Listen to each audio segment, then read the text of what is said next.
नमस्कार दोस्तों, जैसे कि आप लोग मुझे देख रहे हैं और आज मैं बात करना चाहूँगा डिलीवरी के पर्पज़ में। जैसे कि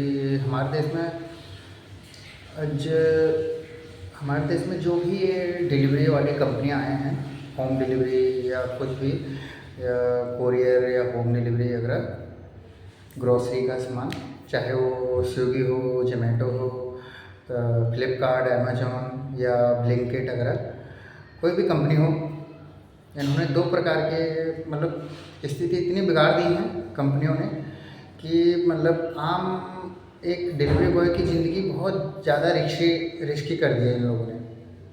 जिस हिसाब से जिस हिसाब से इन लोगों ने अपने डिलीवरी उसमें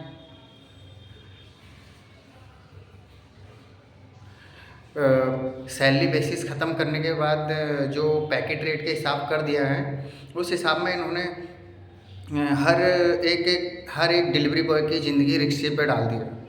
अगर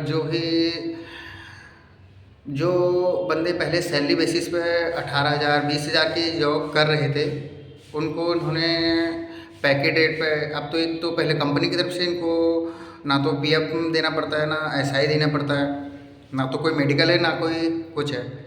दूसरी बात यह है कि रिस्की कर दिया है इतना, जहाँ पे बंदे सैलरी बेसिस पे 10 बंदे ज्वाइन करते थे, वहाँ पे आज 50 बंदे ज्वाइन करते हैं। उसी काम के लिए 50 बंदे आज हायर हैं। हायर इसलिए हैं क्योंकि जो काम 10 बंदे करते थे, वो काम अब 50 बंदे कर रहे हैं। वही काम उतना ही है, कुछ परसेंट बढ़ा है लेकिन उतना ही है, ज़्यादा नहीं है। लेकिन बस ये है कि इन्होंने पैकेट रेट कर दिया है, ना पीएफ देना पड़ता है, ना एसआई देना पड़ता है, ना कोई मेडिकल वगैरह कोई सुविधा है ऐसे। दूसरी बात, बंदों की जान पे रिस्क है इसमें हर बंदा आता है 2 दिन या 2 घंटा 4 घंटा में, वो यही सोचता है कि जितने ज़्यादा से ज़्यादा मैं डिलीवरी ऑर्डर मारता हूँ तो उस हिसाब से मेरा इनकम होएगा। उसमें इन्होंने क्या कर दिया है कि बंदे तो 50 हायर हो गए हैं, गाड़ियाँ खड़ी करने के लिए इन्होंने पार्किंग ही बना रखी हैं, कहीं पार्किंग लॉट नहीं है। दूसरी बात, जल्दी के चक्कर में बंदों की ज़िंदगी इतनी रिस्की हो गई है, रोड पे आए दिन एक्सीडेंट होते हैं, उसका कोई क्लेम नहीं है, कोई कुछ नहीं है। कंपनी का कोई उसमें रोल है नहीं कि जो जिम्मेदारी उठा सके कि ये एम्प्लॉय मेरे वहाँ काम करता है और तो मैं इसका जिम्मेदारी लेता हूँ, ऐसा कोई सिस्टम है नहीं। तो कुल मिला के कहने का मतलब ये है कि जितनी भी डिलीवरी वाली कंपनियाँ हैं, Amazon, Flipkart, Swiggy, Zomato, Blinkit, कोई भी अदर कंपनी, तो सरकार से यही अनुरोध करूँगा कि जितनी भी डिलीवरी वाली कंपनियां हैं, तो इनमें ये डिलीवरी का पैकेट रेट हटा के बंदों को सैलरी बेसिस पे हायर करें और प्लस में पीएफ एसआई कंपनी की तरफ से ज्वाइन करें और पीएफ एसआई की सुविधा दें।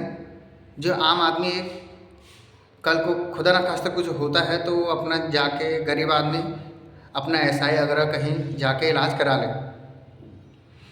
और दूसरी बात, रोडों पर गाड़ियाँ खड़ी करनी पड़ती हैं जिस हिसाब से, तो इनको डिलीवरी के लिए अगर आप बंदे रख रहे हैं तो साथ ही साथ उसके कि आप पार्किंग लॉट भी अपने लिए इंतज़ाम करके रखें। जो बंदे गाड़ियाँ रोड पर खड़ी करने से अच्छा है कि वो पार्किंग लॉट में अपना गाड़ियाँ खड़ी करें। और टाइमिंग का सुविधा दे रखा है, इस टाइमिंग की सुविधा को ख़त्म करें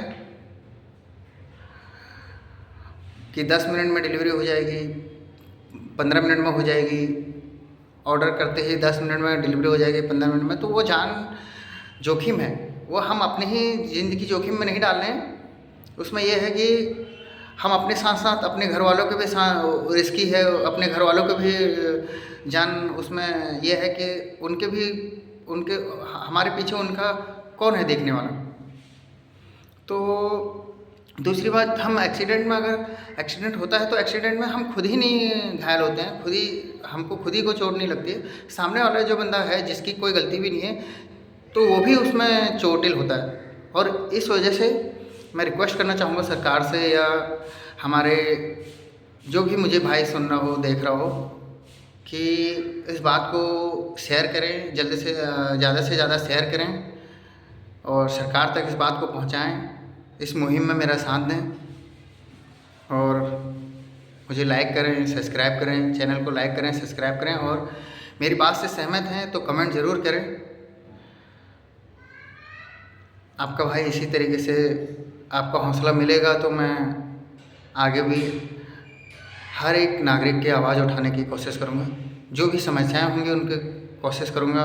इस चीज़ के लिए सरकार को एक ज़मीनी स्तर पर जो इंसान उस चीज़ को कर रहा है, उस चीज़ को झेल रहा है, तो उसकी एक राय के हिसाब से, फीडबैक के हिसाब से अगर बात अच्छी लगी हो तो सरकार को इस बात में ज़रूर, इस बात को सोचना ज़रूर चाहिए। मैं हाथ जोड़ के गुजारिश करूँगा सरकार से, हमारे बीजेपी भाजपा सरकार से। तो और दूसरी बात, एक चीज़ और शिकायत होगी, मैं अगली वीडियो में उस चीज़ के बारे में बात करूँगा। लेकिन आज के लिए धन्यवाद, थैंक यू, नमस्ते।